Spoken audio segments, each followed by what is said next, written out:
This Okay. is an honor to be here with you, Tal. And tell us a little bit about yourself and the business you run.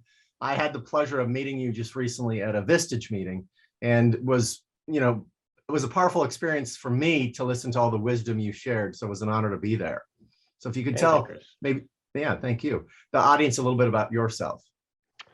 So, Tal Frankfurt, I am the founder and CEO of Cloud for Good. Cloud for Good works with nonprofit organizations and educational institutions to help them create transformational value with technology. And we focus on Salesforce.com and all the Salesforce.com technologies to support our clients. We started a company about 11 years ago. I'm originally from Israel. I've been a Salesforce user since 2005 and been consulting about it since 2006. Moved to the US in late 2009 and started Cloud for Good as a job, not as a business. I was interviewing and got zero job offers. So I started Cloud for Good, and we have grown substantially since then. We have about 100 full-time employees that are spread across all over North America. I love that story. And I saw that in an interview, just even that part, besides the part I want to get to as well, is that all your workforce is virtual. Is that correct? Yes, we've been, virtual first, way before COVID. Yeah. I joke with people that the best thing that happened with COVID is that I don't have to explain virtual anymore, and people believe me that it's a real company. You can run a real company when everybody's working from their home office. So yeah, we've been virtual for a long time. I'm impressed, and the knowledge and expertise you must have, it is incredible doing it for that long. That's probably a topic that I want to address maybe at another point in the future. But what really got me excited when I share with different groups the power of improv, and sharing the power of yes and in particular, and you just perked up with that and said, "Hey, we do that at our company." So I would love to hear kind of the origins. How did yes and come into your company?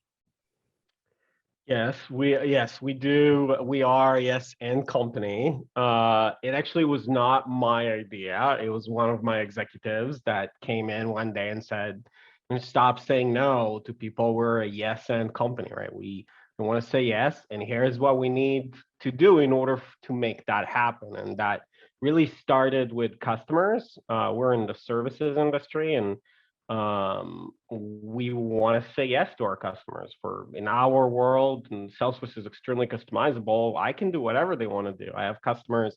You hear Salesforce and you think, oh, I'm managing a sales organization, but I have customers using Salesforce to track dogs, and I have a customer that is using Salesforce to track trees and create a tree plant care based on the soil and the species of the tree. So we can do it, and this is what it's going to take to get you there, to get you to that transformation that I mentioned earlier. So it really started with the customer, and then we always joke that our employees are giving this white glove service to all our customers, but they also want to have the same experience for themselves.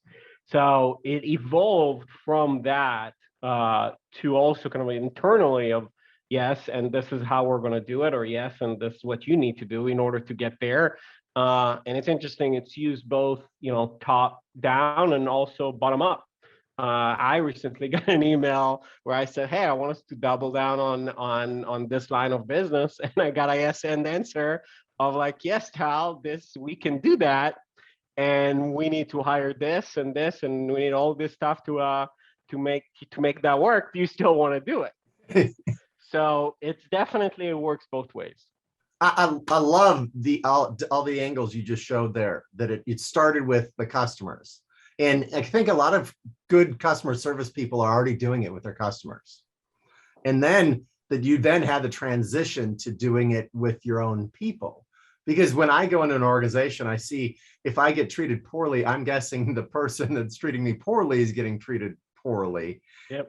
So when the executive that brought it to you, was there any explanation behind that? Or did you just say, "Hey, I like this idea. Let's go for Um, it's been a while. We've been a yes and business, like intentional yes and business, for probably 4 years now. So I don't remember kind of like how did she come up and said, okay, now we're doing this.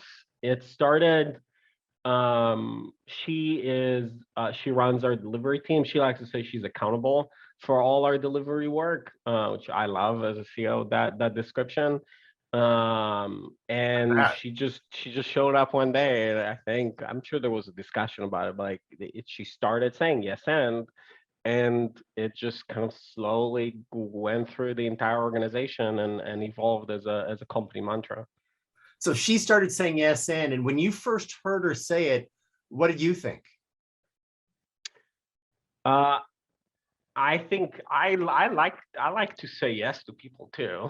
And the yes and is something that it's not only in the business world, or it's something that, right, like I work my life as a psychologist, so I'm relatively familiar with the concept, right? Like it's something you say yes and in a relationship, and business is just one of a relationship that we have. So I was familiar with the concept. It's probably implementing it more at home. So from my point of view is I agree. I do think we should say yes for everything, and let's think about how to make it work, or let's think about it further and see kind of like how it's not going to work, or what changes we're going to have to make, right? Like not how it's not going to work, but like how we might be thinking about it the wrong way, and maybe there are other options. So the yes, I think where people tend to, and at least that's kind of like I don't know what's the official definition on yes and, but like it, people think the yes and is yes, we're going to say yes to everything, but that's not true. We are validating when I say yes and, I'm validating that I heard what you said. So I heard you, which is more than 50% of the road. Yeah. So I validate that I heard what you said, that I acknowledge it, and I'm trying to think of like how to make it work, or what does it mean for us to get there. And sometimes the means are just not feasible. Or maybe you want to move into you want to be promoted, and hey, yes, I do think, Chris, you're a fantastic speaker, and you should be a senior Vistage speaker, or whatever that goes. But right, but you need to do 1,000 speaking engagement in 3 years, and you don't want to travel. So maybe Yes. you don't. Maybe that option is not a real option for you. So it's about validating. It's about giving people the option to actually go and execute on something without just immediately dismissing their idea. The the byproduct of that is that people are not afraid to bring up ideas, I love that. and Yeah. that is also something that we are very intentional about. Like, it's not just about bringing your ideas, but also sharing your failures, and not just actually talk about that in every onboarding that we do with new employees. We Learning is a core value at Cloud for Good, and you can't learn without making mistakes. So I don't want, and people always want to keep their mistakes, especially in professional environment. You want to keep your mistake to yourself, because you don't want to share that with your manager, because that's going to come up in your next performance review or quarterly Yeah. review, whatever, right? And that's going to impact your bonus and your salary and your promotion. So you want to keep that to yourself. The problem is then you can make that mistake again. And I think the worst thing is that someone else is going to make the same mistake. Yeah. And that's why I want people to share their mistakes with other employees, not just with their managers. But now we're completely sideways from the essence.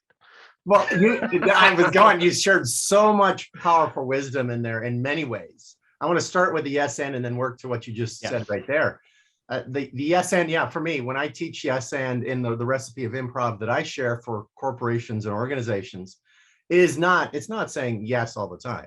It's just at least looking if we can say yes to something, and also looking to where that could potentially lead. When some of the yes and brainstorming I do with organizations, we go to crazy places that we're never going to implement, but that crazy place might lead to something cool that we could implement that. And then if we say yes to that, and what does it take? And you kind of got to that later. What is it? You've affirmed them, you validated them. What does it take to bring that into reality? And are we capable? If we can, what would it be worth on all sides? Then if it works out, let's do it. Or let's not do it. We've looked at this pretty solidly. And then I love also so yes and isn't, I've had one woman said, do you mean I have to say yes to everything? No, no. Sometimes no is very good right up front. But like you said earlier, no shuts down a lot of people. And also when you talk about failures, I love when you shared that in the Vistage meeting as well.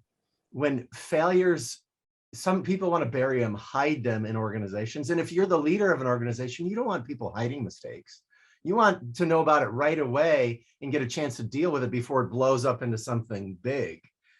So I think that's profound too. And I think yes and can lead to that. Yes and we made a mistake, so let's deal with it. Yes and okay, that mistake actually could turn into something cool, like 3M's Post-it note or something like that. Yep. Not always. But is there anything you want to add to that? We just shared there? I think that you made a great point on, yes, we start in one place, but we might end in a completely different place, and we would have never gone there if we said no. Yeah. So it does require a lot of patience. Like sometimes as a leader, there's so many instances where I'm sitting there and I'm like, I know the answer already. Can I just give you the answer and you go implement it? Right? Like that happens a lot. But the reality is sometimes, yes, I actually know the answer and I can, this 30-minute call can finish in like 3 minutes and we can go and we're going to get to exactly the same point. But sometimes, and probably more often than not, I didn't know the answer. I didn't know where we're going to get at the end of the conversation. So it does allow kind of like that brainstorming process that can take us to a different place. We didn't think we were going to talk about that, and a completely different solution to maybe even a different problem that we would have never discussed if we didn't go through that exercise. I love that insight there. And that, again, insight is multiple faceted. And so I have it too with some of the coaching clients that I do. I can give you the answer right away, but if the answer comes from within you, you're going to believe it more or feel it more.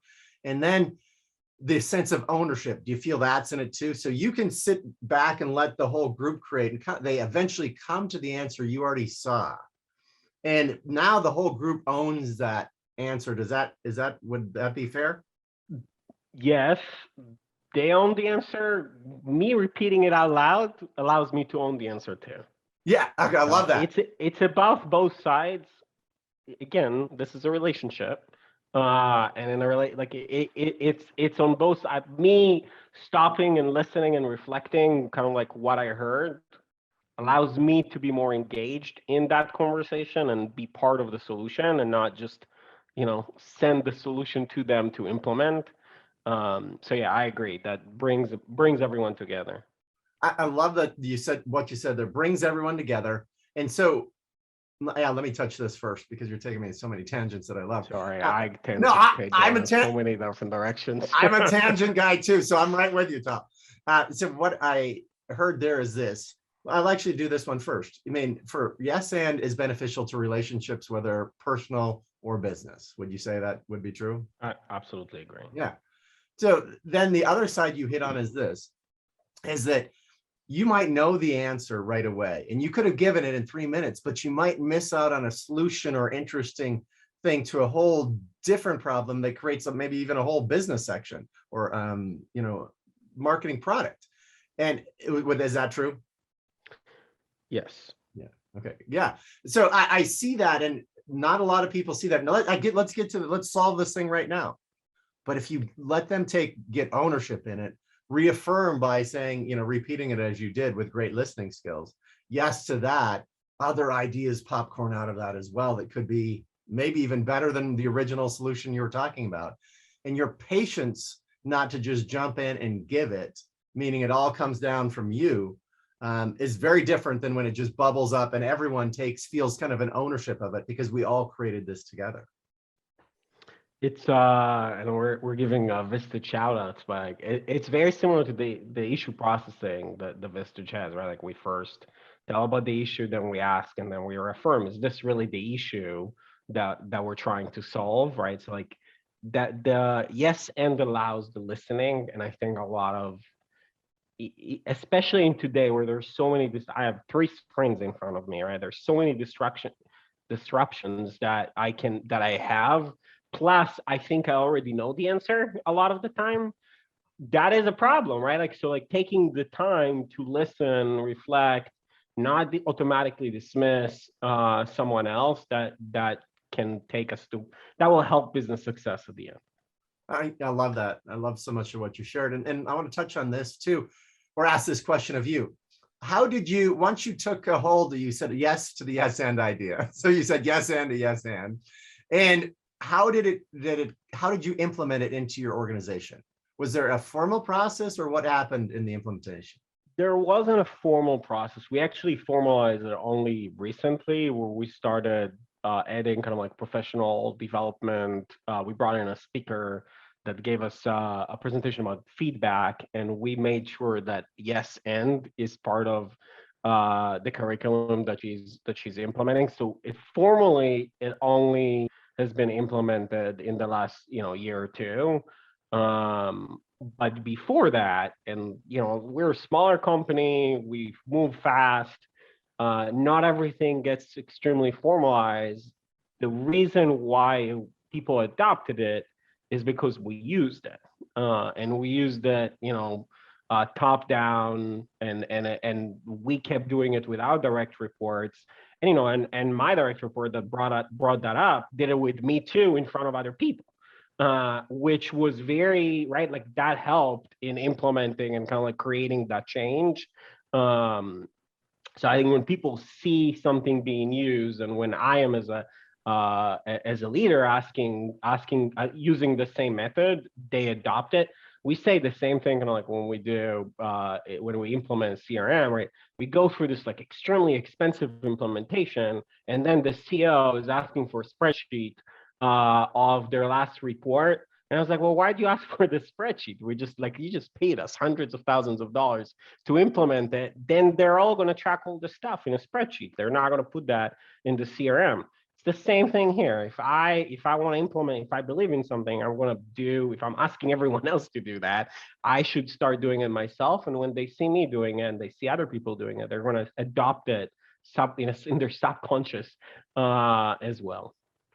Uh, Tell me if I get this right. So you, as a leader, started to say yes, and the person who brought it up said yes, and to you. You modeled it, and it started to, not because you told people to do it or put it up on, in a meeting on a regular basis. It started to seep through the organization in a positive way, where Yeah. more and more people were saying yes, and. Yes, and we kept saying we're a yes. So we did say yes, we're a yes and company. Okay. As a mantra. So like say, so that did come up. So it was more than just I say yes, or she was saying yes, and it was like we said, okay, we're a yes and company, so this is how we're going to approach it. So but it was not, there was no post-it note because there's no office. Again, we're fully virtual. But we kept talking about it and reinforcing the message, and that's how slowly got adopted. Okay, so it started between the two. Let me see if I got this right. It started between the two of you, and then you started to say the company mantra, we're a yes and company. Yeah. And that's really how it started to seep, through the whole organization. Yes. Oh, excellent. Any things, what has it done for you, do you believe? What are the results from becoming a yes and company and really bringing that mantra into what you do? So I think that there is an impact on retention, or maybe more of engagement that influences retention. People feel like there's always something we can do more, obviously, but people feel like you listen to them. People feel like you're not dismissing their ideas. People feel like their manager is listening to them, right? And the number one reason why people leave jobs is because their manager, because of the manager, right? So like when the manager is at least listening to you and not dismissing your ideas, that brings engagement, that increases retention. So that's one thing that it does. The second thing, that from a pure business point of view, we're implementing more programs than we would if we didn't say yes. And yes, some of them don't go through, or maybe are not successful, and we fail all the time, and that is okay. But we try more, and the reality is that there is more gain. If there is no risk, there's no gain. So we try more things. We implement more programs, and from a business point of view, we've been growing. Last year was our best year ever. So it's, I think, both on a personal level and from personal between employees, and also from a business point of view, it helped us, and it's continuing to help us. That's powerful. And what I heard, that it benefited your engagement, which also then benefits retention. And would you say that Yep. also benefits recruitment? If you have that many happy employees, would you say would also benefit your Yes. recruitment? Yeah. Yes. Yeah. And then, so that in your innovation, it sounds like went through the roof. They came out with ideas that you probably would have never found otherwise. And then the overall productivity, I mean, you've been super successful the last, I mean, I almost said, when did the success really take off with you? It's been it's been very organic. I started Cloud for Good as a job, as I said earlier. Hired my first employee in 2012. And we just kept growing at a 20 to 30 35% year over year every year. So it was very organic, very intentional, of setting a goal, meeting the goal, exceeding the goal, and setting up then a new goal. So it's always been like, so I don't know, like that it completely, our last 4 years have been better than any other year. I don't want to say that it's like this is yes, and if you adopt yes, and then hey, your company is going to grow 30% next year and your profitability is going to skyrocket. But it is part of it, right? Like it is part of it's the part of the culture that that creates that success.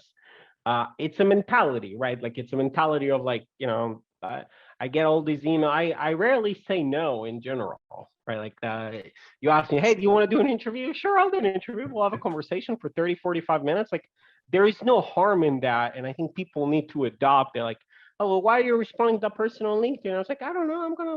I've had these conversations all the time. I'm like, I don't know. I'm going to meet a new person and have another conversation. And maybe I'll learn something I didn't know before. And that's a good mantra to have for life in general. I would say yes, and is just part of it. You said with your wife that she already knew the technique and stuff. For your personal life, what would you say the impact of you bringing yes and in your company has done for your personal life, or even for your employees' personal life? Has it impacted that? I don't know about my employees' personal life, but listening and engaging is critical for my personal life. So definitely something that can help.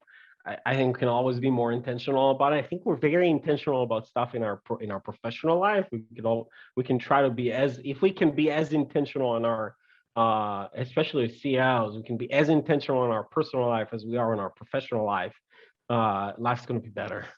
I would agree. So, I mean, you might have heard me say this. I mean, I came into Yes and pretty in the dark myself about 11 years ago when I started doing improv, 11, 12. As a no but kind of guy. I was constantly saying no, but I have a better idea, and didn't realize, I thought I was actually serving the situation. But I've had people yell at me in audiences, go, you were a jerk, and go, I know now. I was a blind spot then. I know now, but I didn't know then how incredibly disconnecting I was as a human being with my no but attitude. And yes and has made me, I think, a better son, a better father, a better partner, a better, all those things, and better business person, a better speaker, all these different things for me. Any things would you say for you, as well, in terms of what yes and has, touched part of your life? I think that for me, the biggest thing is I kind of touched on that earlier. For me, the biggest thing is just stopping and listening for understanding and not listening to respond. That's the biggest value of yes and for me. So that's the biggest impact on me. The interesting thing, I had not looked at it that way, but yes and did that for me as well. I'll share my recipe, maybe put it on the screen in a second, but when I had to say yes and to my partner in improv, it made me really listen. And I couldn't listen in the games with thinking ahead what I'm going to put on that situation. I couldn't keep my no but attitude in it. I had to listen with an openness to actually say yes and to whatever they were bringing. So that happened to me via games, and it happened to you actually in the corporate setting. So I mean, I love what you shared and the powerful example in that. Yeah, when we did the games, the improv games at the meeting, right? Like that was very clear. You have to listen to people before you so you can yes end them later. So yeah, no, that's a good point. I wanted to bring up if I can find my virtual background recipe here. Hold on. As Oh, we that get there. masters. There we go. There we go. Yes. And for me, it was yes and led to listening. When I was putting this recipe together, I said, you have to listen to say yes and in a positive way. I mean, you could not listen, but it wouldn't make sense then if you said yes and to something you weren't listening about. And for me, the magic in improv started to happen when I went from thinking so much ahead and being so worried to being present in that moment. That made a real difference for me. And actually, I became more creative from that. The more present I got, the more creative I got. And then the idea that improv is not about me looking good. It's not about me undercutting another person. It's about me setting up other people to succeed. Dare to Suck came from my improv teacher, Jackie Lowe, who said that was the secret to success in improv in life. And I totally resisted. And that's what, when you shared, the people that failed, in your organization or made a mistake, that you wanted to bring it to the surface. It's almost like the celebration of a failure so we can look so we don't make it again. How would you describe it in your organization? How did you get people feel safe enough to bring, hey, I failed at this?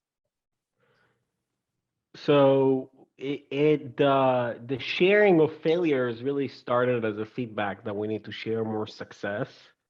And we did that, and I'm like, okay, that's great. Everybody is happy and we're sharing all the success, but I keep seeing people making the same, like, we're doing deal reviews, or we kind of like look at our projects. I'm like, okay, there's same mistakes that we're doing, and that team knows it, or that individual knows, but like, I want everyone to know. Yeah. So I strongly believe it starts with a lot of these things start from the top. So it's about me sharing that. And I think I did a presentation on like a line of business that we didn't, it's just, I started it. It was my idea. It failed. And I shared with the team, here is why we're closing it. Here's what we didn't do well in executing on it. And here's our learning for next time. And next time we executed beautifully on it, and it's actually becoming our largest line of business. The line of business we started at that time is becoming our largest line of business.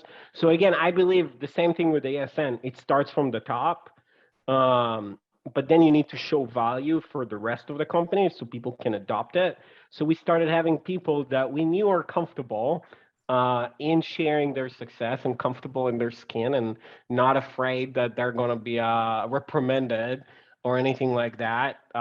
We did a few presentations. So we have an all hands call, and instead of doing, here is our great projects and great success that we did, it's like, oh, here is a project that went sideways, and here's what we did, and here's what we didn't do, is here what we're going to do next time. And people love it because they think that they're the only ones making these mistakes. And the reality is other people are making the same mistakes, and it is okay, right? And it's, so the side bonus here is that, yes, no one else is going to make the same mistake again, hopefully, but also you don't feel like it's just you sitting there in the corner, and we're in a remote environment, like working on an island, and you're the only one making these mistakes. Other people feel exactly the same way that you feel. I totally love that for so many reasons. And one of the things you said is that you modeled it from the top down. I mean, you were the one who first said, I made this mistake, and you didn't make it bad that you made this mistake. How can we learn from it? How can we grow from it? That other people, you gave them the confidence for them to start sharing their mistakes. You went to the most confident people first that could share the mistake and grow from it. It became modeled throughout your organization. And then there's, like you said, there's a freedom in it. Because when I talk to, even on other topics, some people think I'm alone in this. And I ask them, I put my virtual presentations in gallery view. I said, raise your hand and keep it up and look around, put in gallery view if you don't have it. Everyone's feeling this way, and you think you're feeling alone in this. And so people don't like mistakes, but that's where we learn. And I didn't own that right away, because when Dare to Suck, I thought if I did that, I would be shunned, banished, rejected, feel defective, all these negative things. yet I found so many cool things came out of that. So I love the way you I, shared that. I'll give you one other thing here on the Dare to Suck. So in our last leadership meeting a couple months ago, we did we brought in, I think, 4 or 5 stories of kind of like our sales and delivery team where the deal didn't go right. So we spent 2 hours just on that, of going through, hey, here's what didn't go well, here's what we can do better. And it was like it was amazing experience, because you would feel like, oh, everybody's gonna point fingers. There was nothing of that. The interesting thing is, one of these deals that we focused on that didn't go well, and we were sure that we actually lost the deal, and completely a sunk cost. Actually, we just won that deal, because we actually took all the learnings and all the kind of like the group thinking about everything that didn't go well, and we were still able to rescue it and bring it back. So sometimes it's not even too late after you suck, to kind of like bring it back and still celebrate it. Thank you for sharing that story. That is a phenomenal story. And I get it too. It's like when I finally realized, just in the comedy aspect of this, sometimes when I thought I sucked, my partner would come up with something amazing that turned into something cool. And I love, from the business aspect, you did this. You analyze, hey, where did we go wrong? And that you did it in such a comfortable way that people were, yeah, I did this wrong, that you figured out how you could make it better, because you weren't blaming and hiding things. If you had recorded that meeting, I bet you every leader in America would want to see it, that's looking to implement cool things in their organization, because so much gets hidden. We don't look at, we failed, and you go, we lost it. Now let's look at why we failed in this, why we, messed this thing up. Oh, we did that wrong. We could make it better here. We could make it better. Now you have something new. Yep. You bring that back to that client, and that client goes, wow, thank you for learning from that. It's the scariest meeting to have in a meeting, because I had all my leaders sitting in a room and talking about what didn't go well. And it is, so like the trust that needs to have, like trust and vulnerability that needs to happen in the room, and people not jumping to kind of like protect their, like I said, I did that and I did that right. He didn't do that well. Like that didn't happen, right? Like, so that takes time to build. Actually, we were even surprised at how well it went, because it could come bare, like people can easily start blaming each other. None of that happened. And I think that part of it is because we're creating that safe space for people, because we're giving them the room. Yes. Is it there, Sespe? Right. Because of the, oh yeah, it is. you demonstrate, you live these, you've created these principles in your organization in such a powerful way. And I love that you shared that you were fearful going into that meeting, thinking that things could go wrong. But what I heard from that is, you had created such a safe place with your people that they could be vulnerable, and they could trust that whatever they shared would be taken in a positive way. Yep. That's incredible. I know our time is coming up to a close here. Thank you so much for sharing all this. It's been incredible for me to hear how you've lived these principles in so many ways. That validates, I feel validated, the work I share. I mean, I'm excited to bring this into organizations and transform organizations in incredibly positive ways. What would you say about, an organization that wanted to bring in the principles you and I have talked about today? What would you say to them? I'll say this much: to just do it. Like you can, like there, you have a great recipe there. From my experience, it does work. So just start implementing it slowly, and just do it. That's how I believe our businesses should operate in general. Yeah, thank you for saying that. And for me, when I share it with business, I say, you don't even have to do it formally. You could just start playing these games and saying yes and to each other, and let it go, organically grow through your organization. Or you could put this up to an all hands meeting, tell them, here's what we're thinking about. What's your thoughts about it? There's so many ways to bring this in. And so it's been an honor to play with you here and hear Same your here. wisdom today. Thank you, Chris. Thank you, Tal.